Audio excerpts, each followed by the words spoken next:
right. Good afternoon, everybody. Thank you for coming. My name is Ted VanHyning. I'm the Vice President of NPi Audio Visual Solutions in Cleveland, Ohio. We're a full-service event production company, and we do about a 50-50 mix of entertainment and corporate work. I have a great panel here today with me, but before we start, I just want to kind of level set a little bit. A lot of you are new coming into this business. As you know, the last 2 years have been quite interesting for the entertainment business, and I think we're all unpacking some stuff still.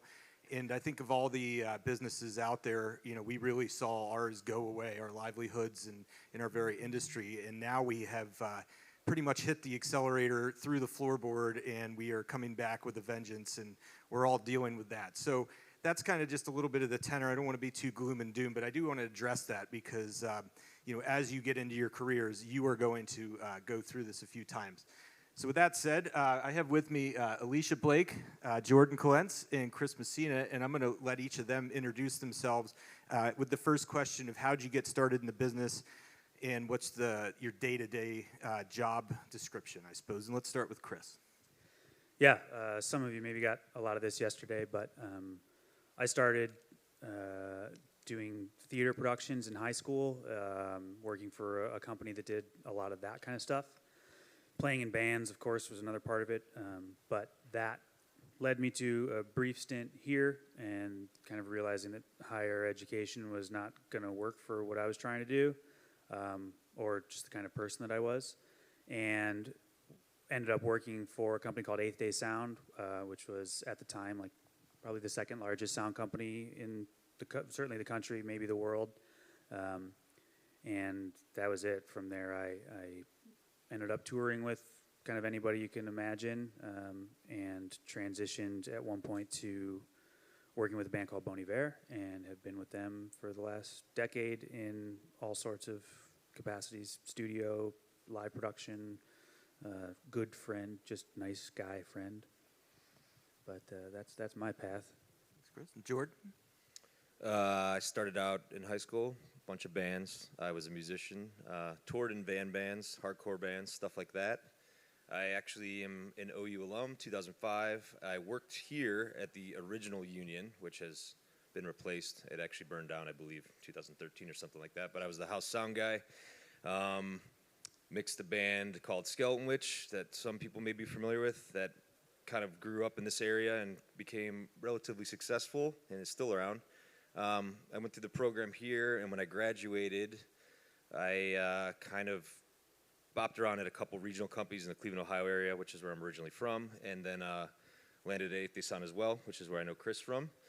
I've been there for 15 years until recently they were acquired by Claire Global, which is a huge, probably the biggest live sound audio provider for the touring market. I've mixed, teched. I've done a number of things on the road in all capacities in the audio field. And currently, I'm an account manager, project manager, and a monitor mix engineer for Claire 8th Day. Cool. Alicia. Hi, guys. So I started in high school as well. I was very involved in music programs there. Worked in the choral department for a little while, and when I graduated high school, I moved to Seattle and started working as a sound engineer at a local venue. Was at that venue for about 5 years, and also learned how to book shows and do production work. And then started booking shows on my own in town, and had a band come through and ask me, hey, do you ever tour? And I said, yeah, totally, all the time. And that's how I started touring. So I've been touring as a sound engineer. I do front of house, I do monitors as well. And I'm also a tour manager. I've been doing that for about 13 years now. Yeah. Awesome. And my story is pretty similar. I also went to OU and started doing this in high school. And I think that everybody on the stage would agree that you are going to learn a lot more in real-world situations than you are in your classes. I think that's gotten a lot better since I graduated here 20 years ago, because Josh and the Media Studies program has really evolved since we got out of here, I think some of us. But I think one of the takeaways that we'd like you guys to have today is that you're going to get a lot of experience in the bars, the clubs, in the trenches that you're not going to get in an institutional setting. So just want to just touch on that. So we talked a little bit about, kind of day-to-day stuff. It's never a dull moment. Jordan right now is dealing with a teleprompter issue for a job in Brooklyn, and I just got a call for a band that their bus broke down in Pennsylvania, and they needed a video wall for a show tonight. So it is always something you are never stop working. And with that, any of you can grab this question, but how do you deal with the stresses of the chaos from day to day, besides illicit pharmaceuticals and alcohol? Well, first of all, it's all teleprompters these days. I think it's important that we get that out there.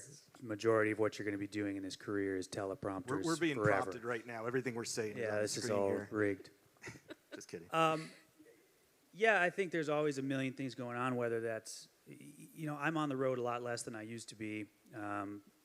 But at one point, working with Bon Iver, I was, I was wearing a lot of different hats, and there was always something wrong. And you just, you just kind of figure it out.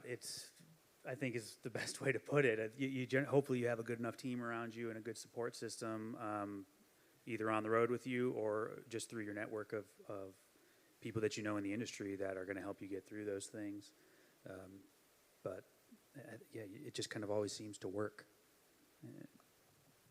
Yeah, somehow it all, comes out in the wash at the end of the day. And, remaining calm is usually the best first step. And like Chris said, I think if you've got a team around you that knows what they're doing, there's usually somebody that has an answer if you don't. And if not, you go out, you branch out elsewhere. I feel like this world is pretty small, touring world. So if you don't know a guy, somebody else does. Yeah. Yeah, absolutely. I think even just the day that Jordan's having, where he's kind of pulling off a sort of complex production day from a distance, but the one thing that went wrong is this little annoying piece of the puzzle that you wouldn't have expected to cause literally any a issue. cable. It's a cable. It's a cable. One cable. It's always a cable. Yeah, and we're only talking about that because it's a current event, but It's right on. It's more fresh about in the mind. it's the art of delegation, I guess, is the best way to put it. It's handled. Here I am. I don't have to look at my phone. That's where it's at. So. And I think one thing, to keep in mind, it's always going to be something. Jordan made the comment earlier. Every big problem that he thought was going to happen is no big deal. But here he is with this. I just told him in the back, I had a guy fly camera cables down to Florida on a 4:30 a.m. flight, because we forgot them. We had a whole semi of gear, but we needed those camera cables or the show wasn't going to happen. So, thinking on your feet and reacting calmly and not freaking out is great. And also having friends that you can call, having resources, knowing where to source. Luckily they're in New York City, but knowing where to source SDI to HDMI converters in Pig's Knuckle, Arkansas is a great skill, and being Is that a very real place? resourceful. What's that? Is Pig's Knuckle, Arkansas Yeah. a real place? No, that's Okay. my thing. So to move on from that, there's a lot of stress in the business, and what do you guys do to stay healthy and mindful? Any special tips on that? Well, I didn't stay healthy or mindful for a long time, and that finally caught up with me, and I had to take care of that and start being healthy and mindful a few years ago. And the last few years have been the best of the ones that I've spent on the road or in the industry, so I think staying healthy and mindful is very important for all of you. And I would encourage it from a much earlier stage than I did. Yeah, it's probably hard to fathom being college students that, that eventually will run its course. And we went here. I know what goes on, So, I run. I'm a runner. That's how I kind of deal with everything. But I don't find a lot of time to do the things I necessarily would like to do. And that's probably my own fault for, loading up my workload and everything else. But I guess the point being, it is important to think about that. Eventually you'll lose kind of the person you were if you just wrap yourself up in the work, because it's very easy to, especially with a road life or a touring position, or even some of the other possibilities. We're not, as he mentioned at the beginning, we're not strictly speaking of that aspect of the industry only. There's many options there. But I guess the one thing I realized I wanted to add to the earlier question is a lot of people in here might be interested in being sound engineers or mixing.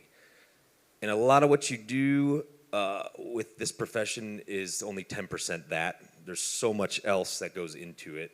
Unfortunately, that's the truth.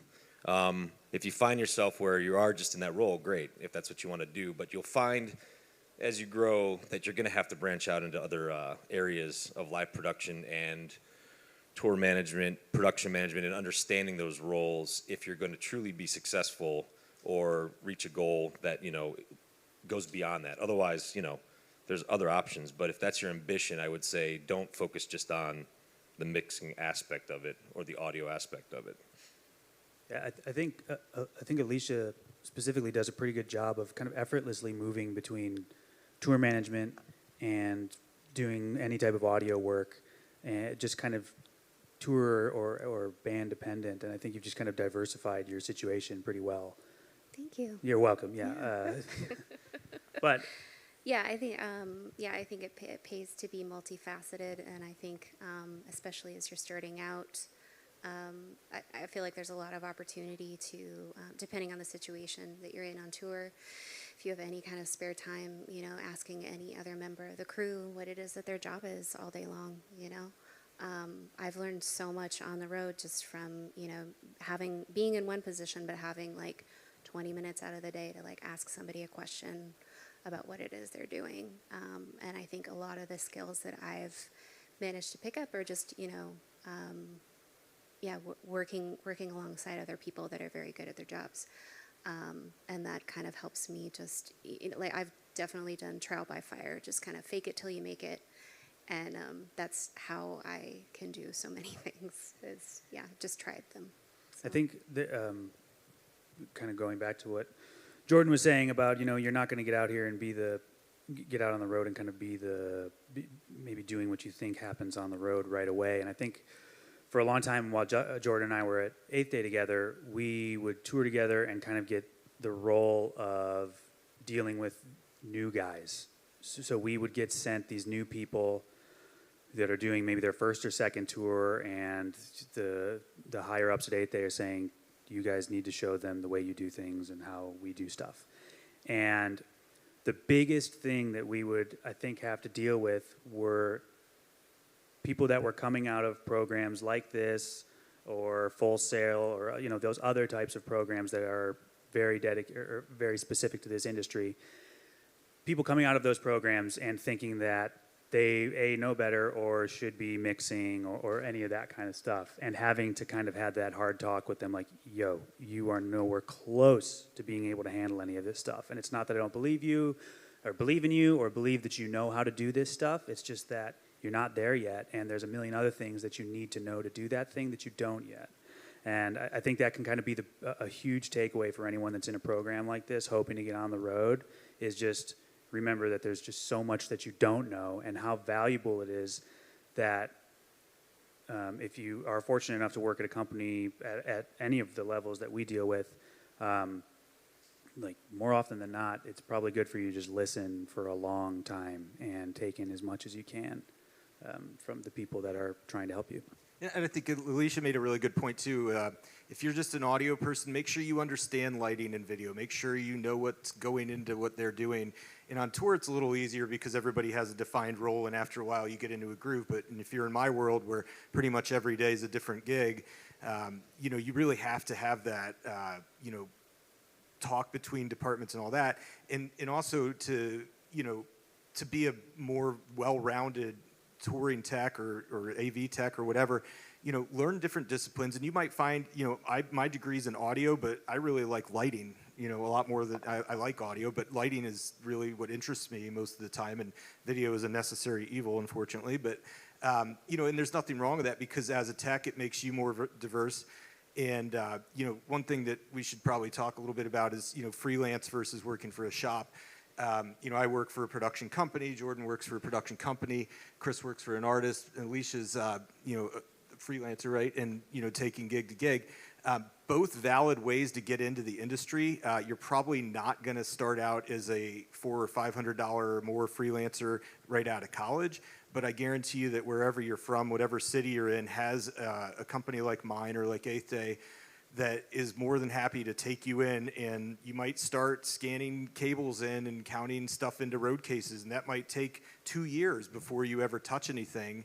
And to Jordan's point, or to Chris's point, there's a lot of people that come out of Full Sail especially who say, I can run a Digico SD7, I did it in Full Sail. And it's like, yeah, you sure can, but you're not running it at the Barclays Center for a major artist, unless that's your buddy or something like that. And that's another way to get into the business, is to ride it up with a band. And there's plenty of people in this business who started out in a van and are now mixing huge festivals because they were friends with the right person. And that's yet another way to get into it.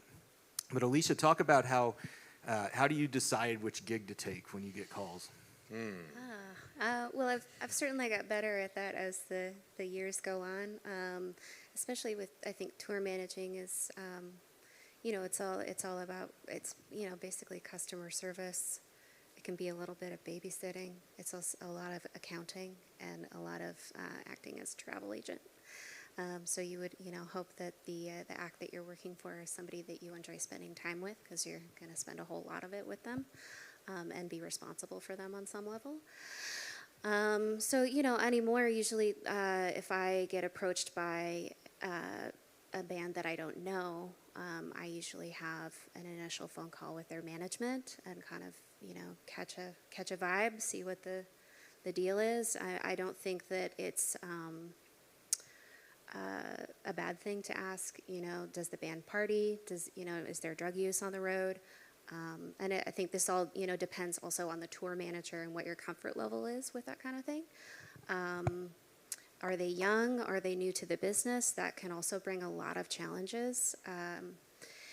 So, having that conversation with management, and then also just having a discussion with the band, meeting them in person or on the telephone or whatever. I just had a Zoom call with a person that I haven't worked with before, and we ended up getting along great. So, anything you can do before you say yes to kind of, as I say, catch a vibe. Yeah. That's great. Jordan, what do you have to say about that? Well, it depends on your trajectory, but I think when you're young, it's important to say yes until you have a choice. And what I mean by that is, if you go to work for an audio provider, you're going to be asked constantly to go on certain tours. You want to collect the information. You want to understand what you're getting into, to your point. But when you're young, you want the opportunities, and Chris can totally back me on this. We both said yes constantly, and it was a constant, yes, I'll go, yes, I'll go, yes, I'll go, until you realize you have a choice in the matter, and that might be when you have two opportunities, say, or an opportunity outside of what you've been doing. And I think that's the point at which you can look at it and go, okay, maybe I've amassed enough experience and contacts and reputation to make an educated choice on what I do. And that might take years. For me, it took, you could look at my credential on the board that says I'm the monitor engineer for Taylor Swift, but I absolutely grinded it out for 6 years before anything like that happened on many tours, and not in that capacity by any stretch. But the simple fact that I was putting myself in front of people and learning the trade and always jumping at the opportunities to do small things like mix opening acts or, be somehow helpful outside of what I was assigned to led to that opportunity. And it came from the same place that gave me the other ones. It wasn't an outside source. So I think, my point is basically at a certain point you will find yourself having a choice, and that's maybe when you can take a step back and realize you've accomplished what you might have wanted to, and then at that point you can really look at it differently. Yeah, I mean, I've definitely worked for more bands and artists that I don't enjoy than ones that I do. And that was part of the process of coming up. I've had sort of a non-traditional path in this industry. I haven't had to do the 1099 hustle to pay my rent. I'm very fortunate in that regard because of the way things that lined up for me. I was working at Eighth Day when I was 18 or 19, and they, again, I mentioned this a little bit yesterday. That company saw something in me that maybe I didn't see myself at the time, and put a lot of faith in me to be one of the top people at that company for a long time.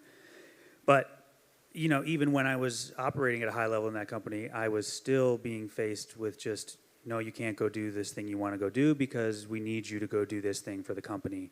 And I would say yes, and I'd say yes, and I'd say yes, and I'd say yes, and until you finally got the opportunity where someone asks you if you want to do this, or do you want to do this other thing, and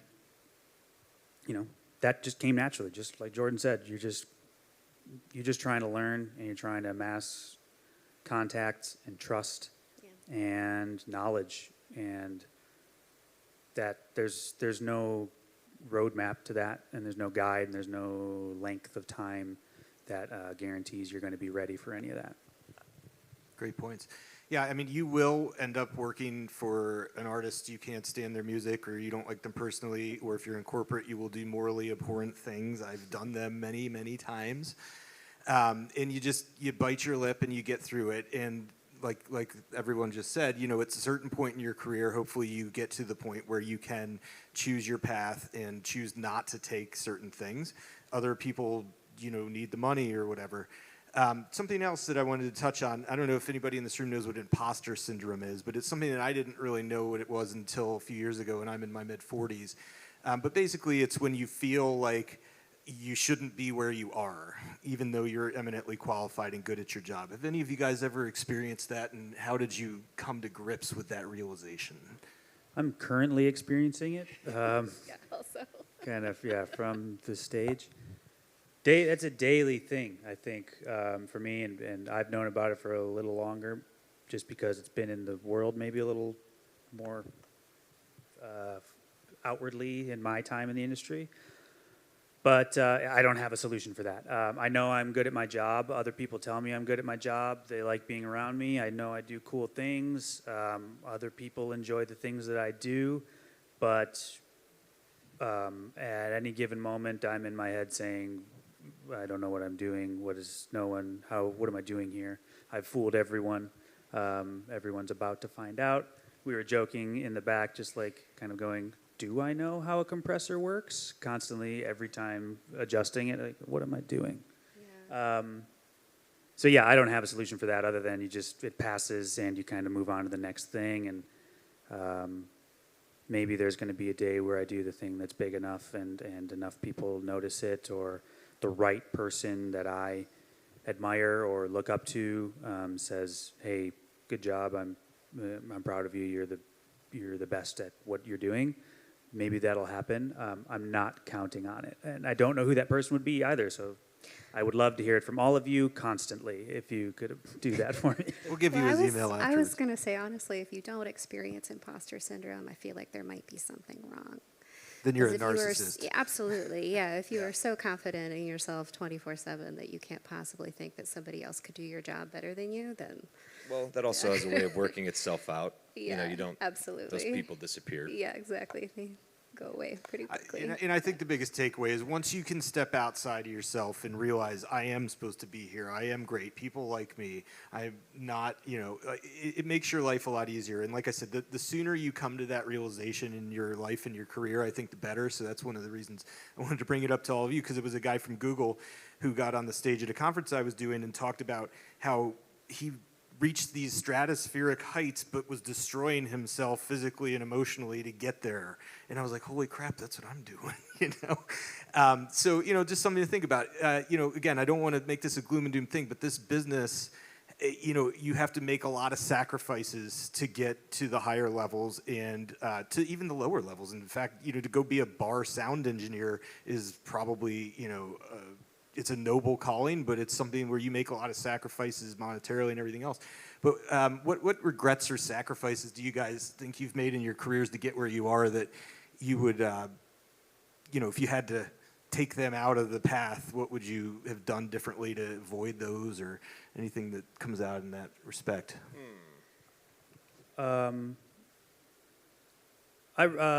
wrestled a lot with just touring as a thing in general. I think it's part of people that tour are always looking for an exit. Or I think a lot of the people that are on the road are always looking for an exit because it can feel unsustainable, I've missed a lot of stuff. I've been on the road. I've missed weddings and birthdays and friends and blah, blah, blah. So I regret a lot of that stuff, but I was having a great time while I was doing it. And there's a lot of value in that experience. So finding, I mentioned it a little bit yesterday as well, that touring, I think, is more, touring at the level that I was touring for a long time, I think is more of a young person's game. When you're just excited and want to be out there doing stuff. So I'm glad I got that out of my system younger. But if you want to see your family, do country, because they go out on the weekends and come yeah. home for a couple days usually. Jordan and Alicia, anything to that point? And another question, how do you adjust to getting off the bus and going back to your house with your significant other and your friends and family? Oh, that's the worst. Yeah, It's Truly simply the the worst. worst. You're never It's the get, there's hardest. no good way to it's almost like you need to lock yourself in a room for a day or something. It's hard to understand when you haven't done it. And I want to say, there is an arc with touring, like Chris is saying. You're going to want to do it when you do it. You're going to love it when you're young, I have a family, he has a family. I'm not sure about you guys. I'm guessing so. No kids, but I have 2 kids. Chris has 1. It's insurmountably difficult as the years pass to continue. Chris is in a situation where he stopped. I still tour. The pandemic obviously put a damper on that, but I'm very selective to the earlier point. Now I will not say yes to everything by any stretch. And of course I'm supporting a family, so that's not something anyone here is probably thinking about. You'll get there though. But my thought is in the beginning, do it. Do it all in. If that's what you want to do, you need to be prepared to do it. And that's what I did.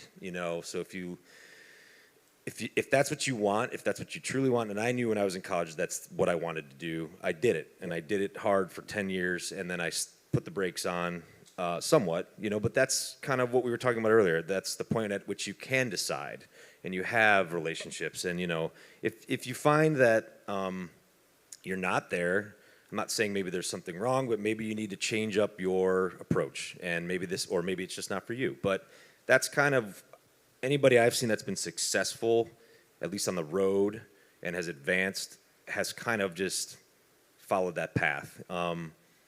And there's opportunities after that, and I find myself there now where I'm what's called an account executive, and all that means is, in the broad strokes, is I sell the tours, I sell the gear, and there's a lot of logistics and planning and organization and dealing with production managers and everything else. But because I know the business, it's kind of second nature. Yes, there's a negotiation about money, and maybe I don't have a degree in business, but when you know people, it's in the industry, it's also kind of a little different than most. It can kind of come naturally, and there's an understanding there. So there is something to be said for what can happen after you go, which I recommend. If that's really what you want to do, please do.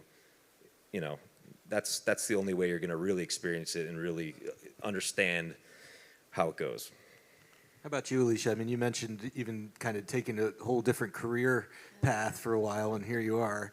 Yeah, I had my foot out the door pre-COVID, and was feeling pretty burnt out because, like he said, it's a commitment. Like when you decide to go out on the road and you really want to do it for a living, you want to do that for real. Like you have to miss birthdays and parties and weddings and funerals and whatever, in order to make that happen. But yeah, I had decided that I had had enough, and I went back to school. I took a hard left, went to pastry school, and was baking actually when COVID hit. So I had been off the road by choice for about a year before that started happening. But yeah, it turns out I just chose another field where I'm destroying my body in some way. Which is not great, but got a call before when things started opening up again last summer, and it sounded too tempting to say no, because there's money there and there's good friends there, so it's hard to step off the road sometimes. Yeah, that's another thing to touch on. I think is, I'm in kind of this ideal situation with the band I work for now, where it's something that I think I was striving for a long time, being on the road so much, was getting off the road. And I'm in a position now where I do rehearsals with the band. I go out and start the tour and make sure that everybody's feeling good and it's going well. And then I split and I don't do the tour anymore. And It's the dream. it is. I thought it was the dream. I think Sounds like it's a maybe dream. still the dream, but I just last week I was starting a tour and we played the first show and then I had to say goodbye to everybody while they were getting onto the buses and heading out to hang out for 3 weeks, and I was going home. And I was hit with a very interesting feeling of, oh, I really wish I was going on tour, which is, had you asked me 3 years ago, was a nightmare for me. It was a really tough time. So it is certainly a thing that you can get and it's probably just burnout, but you can get absolutely burnt out on, never want to do again. You leave, and then all of a sudden, because it's in you after doing it so long, you get this little thing that's just like, you should be out there. You should be on the road. Yeah, but then when you get out there, you're like, And you're like, no, wait, I hate Very this. easy I was to right. Yeah. romanticize Then you go, oh, it. geez. Yeah, no, this is miserable, and this bunk is uncomfortable, and the bathroom Yeah. smells, and blah, blah, blah. Yeah, I've never gone to sleep and woken up on a tour bus, so I can't talk. But I feel the same thing when I send people out to shows, and I know they're having a good time. One of our tours is the professional bull riders, and it's a pretty easy gig. They always have Friday afternoon off, and they were in Maine, and they went to Acadia National Park, and I'm sitting at my desk and getting texts and stuff, and it's tough, but they're also away from their wives and husbands and everything else, and that's a different thing, So, the guy who gets to stay back at the office might not get the fun, but everybody's making sacrifices. So, Classic grass is greener, Exactly. I think is a historical term for that. Yeah. What I've found from that end is what I enjoy from the desk, when I'm not on tour, which is way less than it used to be, the account executive part. I love putting people together that still love doing it that I think will be great, and having them and checking in. What part of my job is I fly out to tours and I just see what's going on. I take everybody out to dinner, But they're all people I've worked with or decided would be great together. And if I'm seeing them having a good time, at the end of the day, to me, that's fine. That's great. Chris and I toured together for a number of years that I can think of, for better or worse, with, like you mentioned, a gambit of artists. And Gambit, yes. Yeah. It kind of reached a point where he said, I would love to do this still, but only with, these 6 people. And that doesn't happen all the time. So kind of when on the other side of it for me, I'm looking out for those groups to kind of keep them happy by putting them together. And that's kind of some satisfaction I get out of it from the office me side, too, definitely. Coach Kolenc. Coach K. Hey. Hey, Yeah, new Coach K. I say this all the time. I hire for attitude first and aptitude second. If you're a jerk, you ain't going with us. And the trope of the grumpy sound guy, we were talking about that earlier, where you walk into the club, and somebody talked about it yesterday during Michelle's presentation, when, they're having a bad day, so as soon as the tour walks in the door, then they're having a bad day. Or, when we show up at a venue and the IA crew's pissed off for some reason or whatever, if you tick off the rigger first thing in the morning, that kind of stuff snowballs. So, kill them with kindness. And, to the point that's been brought up of, I agree with Jordan. I love putting teams together. I'm like, I know these 5 or 6 people are going to have a great time together. And, none of them are ever into the same stuff. One guy's into metal, one guy's into hip hop, whatever. But at the end of the day, that they're the kind of people that will enjoy each other and not kill each other. And I don't get calls, or texts, so-and-so's, I can't deal with this anymore, because that's a big problem, And if you get somebody stuck out there who's not meshing with the rest of the crew or with the client, it's going to be bad news. And clients, you got to think about this. Artists, and in my world, in the corporate side, clients and artists, they're keyed up. They are nervous to walk out on that stage, even if they're a big-time artist who's been doing it for 40 years, or if they're the CEO of a multinational company. So it's your job to make them feel like you've got their back, And somebody asked me during the NBA All-Star game when I had 3 huge events going on, they're like, how are you so calm? Why are you not freaking out? I'm like, I do this every day. I've been doing this for 20 years. If I was freaking out all the time, I'd be dead, And the stress will kill you. And that's one of the reasons I brought up the mindfulness and the exercise and the, you can drink 12 beers every night and make your problems go away till the next morning, but you're not going to feel good, and you're just going to be chasing that same thing over and over. So how do you step back from that? One of my friends when he was on tour, he took his skateboard, and when all the guys were partying on the bus, he'd go skate around whatever city he was in, and that was his thing. It was his release. It was his way to get away from the fray and, not go down the paths and hang out in the back lounge till 5 o'clock in the morning. And, it worked for him. He's a really happy guy, and everybody who meets this guy's like, dude, you're so happy. He's such a happy guy that when he was in Russia, they said, stop smiling so much or you're going to get your ass kicked because we don't smile here, So, you find people like that and surround yourselves with them. Which leads me to my next segue. This business is a small town. I haven't met Chris and Jordan before today, but we have friends in common and all kinds of stuff. And I'm sure Alicia and I know people in common. So what are the ups and downs of this business being such a small town? Well, I guess to take from what you were just speaking about, putting teams together is, I feel like more than half of the job on tour is the hang. And if you can't hang with people from all different kinds of backgrounds, different places, then you're not going to go very far, very fast. And so, yes, likewise, this touring world is really small. I think, for the last probably 9 years I've been touring, I get all of my work by word of mouth. It's not me applying for anything. So, the better impression you make with people, you're better off. Yeah, someone's going to remember. Yeah. They're more likely to remember you if you were a bad day. Yep, somebody's going to remember or hear about it through, the amount of times that I've heard from a stagehand when I come into the venue that so-and-so 3 weeks ago was here and they were the worst people ever. And you just kind of hear that. That's like how the news travels. So that's the downside of being in a small community of people working at a certain level. The plus side is that you know everybody and somebody's kind of a step away, and it actually opens a lot of doors for you because you can just kind of say, hey, does anybody know this guy I'm trying to get in touch with this person to do this thing, and it kind of works that way. So classic pluses and pluses and minuses. Cool. Yeah, I think like we've talked about, I think you get your first job from some happenstance way, and then your career just kind of unfolds.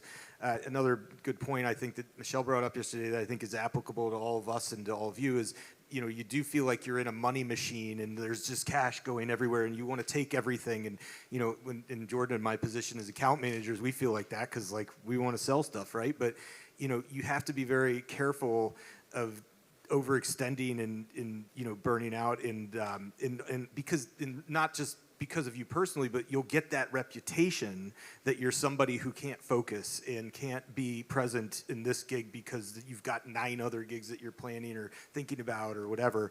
And another good point that Chris just brought up is don't crap on the local crew. If you are doing any kind of work in this business, like I said, kill them with kindness, walk in, shake hands, learn people's names. The sweetest sound that anybody can hear is the sound of their own name.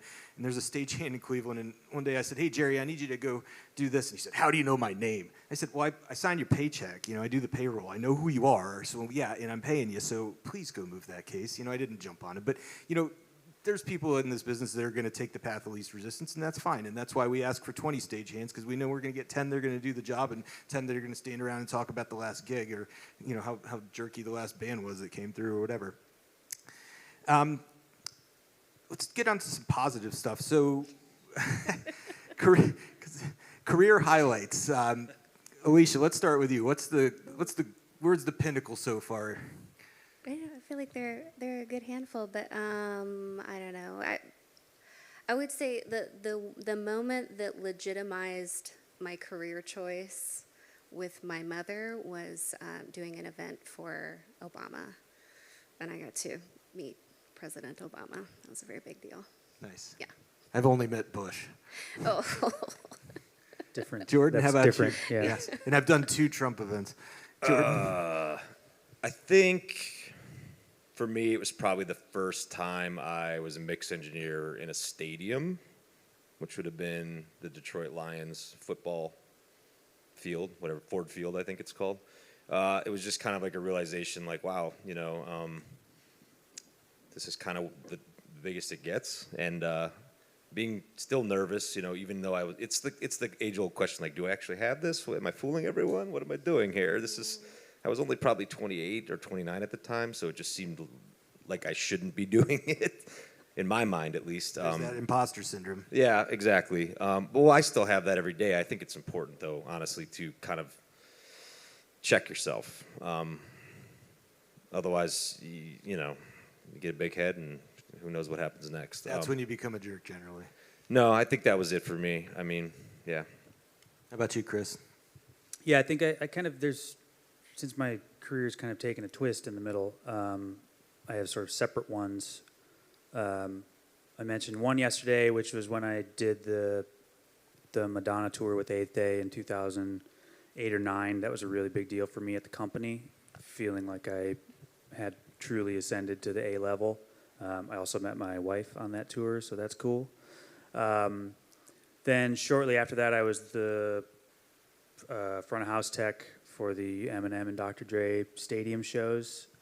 That was pretty huge. I was 25 maybe. That was giant. And then as far as once I started working with Bon Iver, I was nominated for a Grammy and got to go to the Grammys for the first time as an attendee. I wasn't working the event for the first time two years ago, I think. So that's, again, similar to what Michelle said yesterday. Say what you want about the Grammys. It was still pretty cool. Cool. So I mentioned at the top the last 2 years, and I think we were already leading into this before COVID, but there's been a lot of change in the industry, consolidation. Jay Sweet talked about this in his talk with Live Nation and AEG gobbling up a lot of stuff. And I think that what we learned in the last 2 years on my side of the business, I learned how to be a TV producer out of, I had to, and I came back to my OU education in my video classes. But there's like things like immersive sound, which I think you guys were doing some of the L-acoustic stuff. Is that right?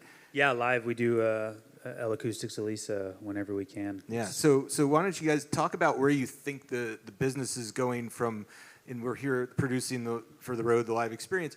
What technologies are we looking at? What kind of how are festivals changing, venues, promoters? Where do you guys see what's the next step here for all this? Because we've all been in the business, I think, long enough to make that prognostication. I think Jordan and Alicia will probably have more insight on that than I will, because I'm a little further outside that world now. I will say that working with Alicia has been the biggest change in live sound reinforcement that I've experienced in my career, and it's the business. It's true. It's very legit. And what we're talking about is immersive sound is when you don't just have left, right, PA, you have speakers all over, and you're routing different audio signals to different places that are spatial. And Bon Iver's done it. I think Childish Gambino was doing it. I'm sure Eighth Day and Claire are investing in D&B's version. D&B is, yeah, Soundscape. Similar thing, yeah. It's called Soundscape. I think the biggest thing I've noticed, I mean, obviously when I was in school here, the big transition was from analog to digital. That was the arc.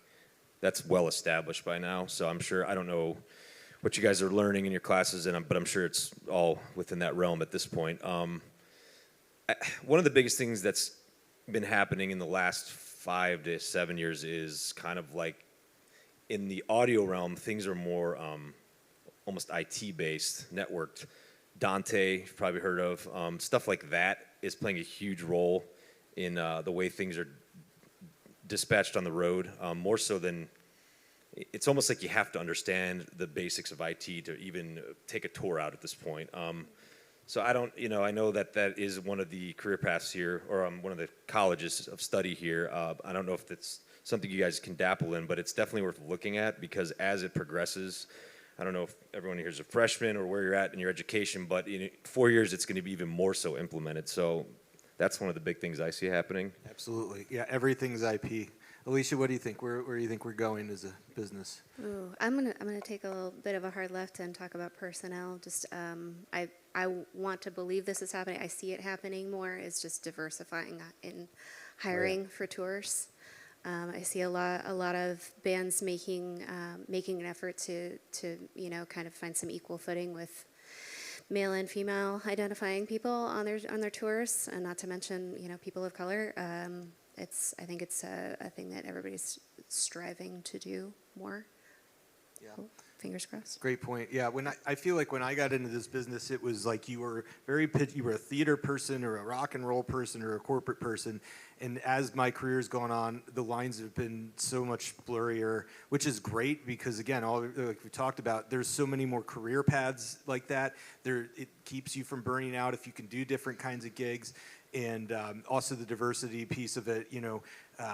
There's no reason like, girls can't be sound engineers because you have to lift speakers or something. It's like, hey, look, if you're lifting something that's too heavy for you, you just need to get more people on it, right? There's no physical limitations or gender or anything else that should preclude anybody from going into any piece of this job. So break the stereotypes, like don't be afraid to, if you're like a cis straight white male, there's no reason you can't be the wardrobe guy, right? Like if that's what your passion is, and if you, like I said earlier, maybe that's not where you started out, but you get into different things. So yeah, explore things and, go different directions, I think is a great thing. Well, we got a little more than 10 minutes, so are there any questions out there for us so far? If you don't have questions, we'll keep talking. Are you leaving or asking a question? Okay. Got one over there. What's your name, buddy? Just curious. Is this on? Yep. Okay. My name is Mitchell Wells. I'm a junior here, and I guess I just wanted to ask about feeling like if you're being overworked or exploited, and what you guys might have done to combat that.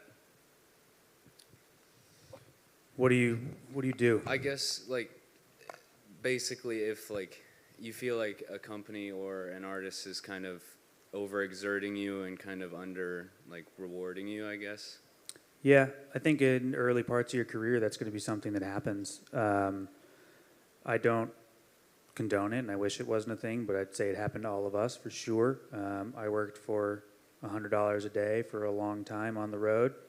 That was like the start. That was a long time ago. That was a long time ago, yeah. Now it's 125. Yeah. Yeah, it's 120, but you guys are sitting pretty. And you do the most work. That's the other Yeah, caveat the hardest, there. and yeah. But, I hope that that's something you don't have to do. People don't have to deal with for too long. But it really does, in this industry especially, is kind of part of the path. Yeah, it seems to be really like unsupervised. There's no labor board saying no to any of this. And even at an artist level, too. Yeah. I mean, opening acts are making $250. Which is what they were making 10 years ago, and 15 probably years more ago. than that. Yeah, if you're on a tour, $250, that's what you get. I think you also have to realize, too, that your average touring day looks like 18 to 20 hours. Yeah, so it can. It's just how it is. That's just the reality. And And do the math on 20 hours at $100 a day. Yeah. I would recommend you don't do that math. Don't do that. I mean, that's not, I'm just saying entry level, like, let's do it. That's what you're going to get up at 7 and you're going to be done at midnight, There's breaks, yes, but that's your day. It's the full day, Yeah. But I think one of the things that happened out of the pandemic in society as a whole, not just in our business, is that the value of the laborer has been shifted and management is on their back feet, because what a lot of companies did when the pandemic started was they just cut everybody off, said, see you later, padlock the doors, we're out of here. Some companies got PPP loans and took care of their people. They did training. They tried to keep, I spent a lot of time just calling people, seeing how they were doing, like, you holding up okay. And, you need to find employers that do that, because there is always somebody who's willing to exploit you. And there's always a band who's like, going to be your best buddy and put you in the back of the van. And, but like we've talked about, you can't sustain that for a career. So, point being, don't be afraid to speak up for yourself. Don't be afraid to ask for more money than you think you're going to get, because you're always going to meet in the middle somewhere. So you never know. If you ask for $500 a day, maybe you're going to get your $250 like that instead of your $125. So The worst feeling is when you ask and then they say that's it. Right, yeah, that's all. Yeah, or they don't even bat an eye. I would say we were asking about regrets, just not knowing my worth right. earlier on than I figured, and yeah, now I'm asking for things and nobody's even, they're like, yeah, sure, okay. Yeah, you don't even ever need to beg people to exploit you. Yeah. Don't get exploited for too long, I guess. Is a good Yeah, one. I mean, I think like if you're just starting out right now and you're touring, I think like if you're the one crew person, it's there's going to be a lot of things that are expected of you. But as you go along, you can have that conversation before you commit and say, what exactly are you wanting me to do? Because a lot of people, I mean, I still get asked to do TM and front of house, and that's a lot. That's a big ask for one person, and your rate should be reflected accordingly. Cool. Thanks. You're welcome. Good luck. Yeah. How about over here? Hi, I'm Jack. I was wondering, I kind of have this assumption that if I want to get a job in this field, at least like a stable one, that like the easiest way to do that would be to do something in live sound versus studio work. I would prefer to work in a studio sometime. I would love to produce one day. So I assume working in a studio would be like the best place to do that. Do you think that that assumption would be correct though? That today it might be easier to at least get your foot in the door with like live sound and hopefully kind of keep an eye out looking from there, or do you think studio work is more feasible to come by when you're starting out? Well, I don't think either of them are particularly easy for you to get going in, but I would not get into one with a pivot in mind. Okay. If you want to do the other thing, go do the other thing. Like I've said, I had a pretty non-traditional path to get where I am, which involved a whole lot of luck that I was able to make that switch. So that is not something that you should count on happening. If you want to be a live guy, go get out there and do the live thing. If you want to be in the studio, there are obviously things that overlap knowledge-wise, but the industries are very different, and I would not plan on keeping a toe in both. I think a lot of people that do that are kind of a problem in both worlds. They're like not the best front of house person or monitor person, Right. And they're maybe not a great studio person either. I think it's You're probably going to start out doing menial jobs in either. So if if you're making coffee at the studio, it's somewhere to Right. start. In those Yeah. jobs, like, even when I got out of here 20 years ago, you could still go to LA or New York and intern at a big studio where it costs $10,000 a day. And those places don't really exist anymore. I mean, most artists are making records like Chris and Justin are, and buying a house and a Pro Tools rig and, DIY, like the days of Electric Ladyland and the record plant and all that sort of thing are kind of past us, unfortunately. So On that note as well, is it feasible today, or would that be maybe a recommendation to start your own studio from the standpoint of investing in equipment for yourself and a space? Would that be a very feasible option today?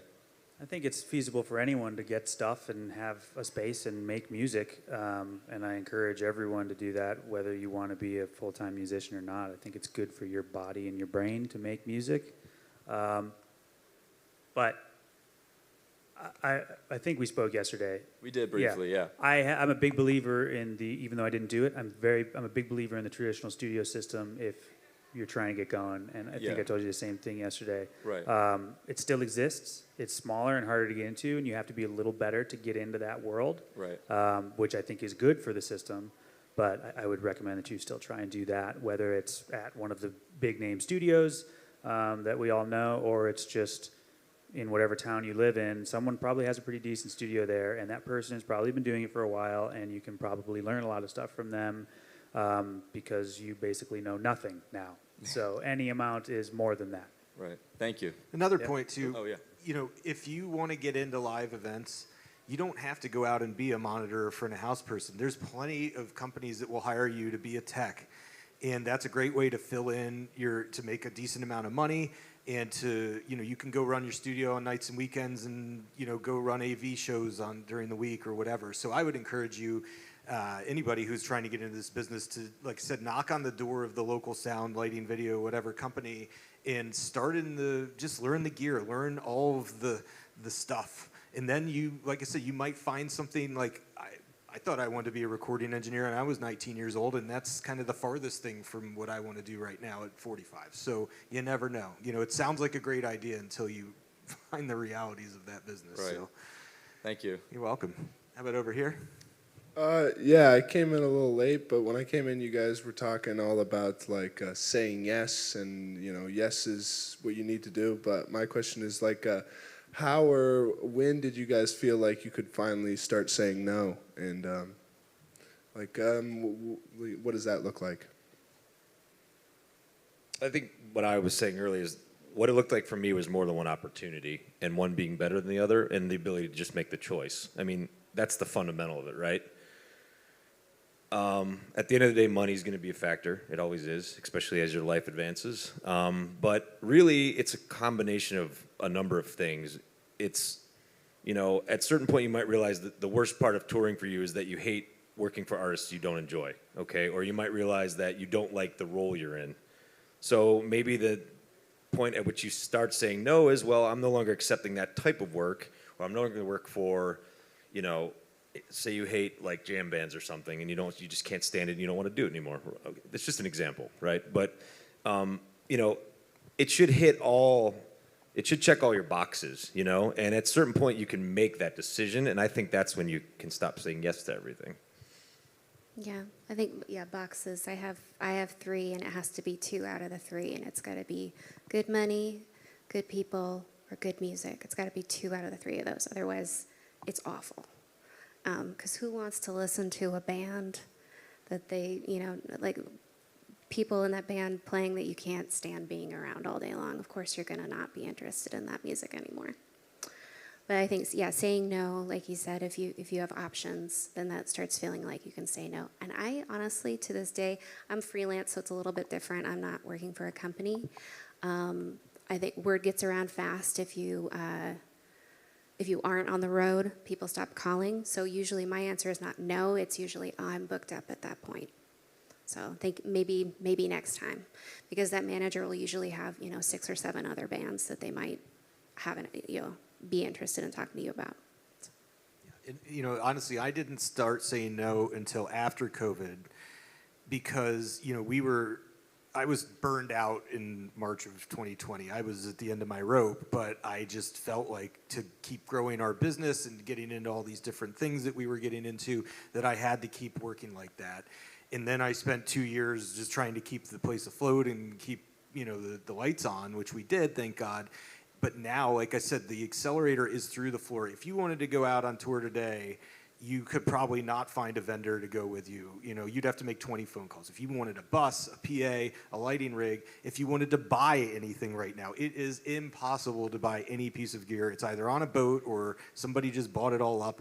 And, you know, it's tough. So we are telling, as a company, some big time customers, like, I'm sorry, we're booked, we can't do it. Like in the past, there was more people to call. I don't know where everybody went, but, you know, like a lot of people just said, this industry isn't for us. And the way it treated us when the shit went down was a good reason to get out and do something else. You know, we have a mutual friend that's going to become a computer coder, and he started a remodeling company, and he did great for the last 2 years. And then he reevaluated his life and said, is it more important to me to be home with my boyfriend and, you know, have a house and a dog than it is to be on some cool tour and, you know, all that? Like, you know, you make those decisions after a while. So I think Alicia's point is great. I'm sorry we're not available. You don't have to give a reason. You know, like, no, it's nobody's business. And when you're a freelancer, you do hold those cards. You know, like if you work for a shop, sure, they're going to send you out on stuff. But if you're ever working for a company that says, just shut up and get out there, you know, like that's, you know, I had a situation yesterday where a guy didn't really want to drive a box truck to Michigan. And I said, look, man, you know, like, I'll make it worth your while. I'll do whatever I can. You know, I don't guilt trip people, but I know that I let the guy go skiing when we were busy. You know, like stuff like that. Like I treat people well all the time so that I have a soft favor in the bank, you know, when I need it. I don't usually throw that back at people, but it's like, then they remember when I ask them to do a little more, when I asked, you know, it took a little less. So I think that's a, you know, good thing. So any other questions, or we're about running out of time? Cool. Well, thank you.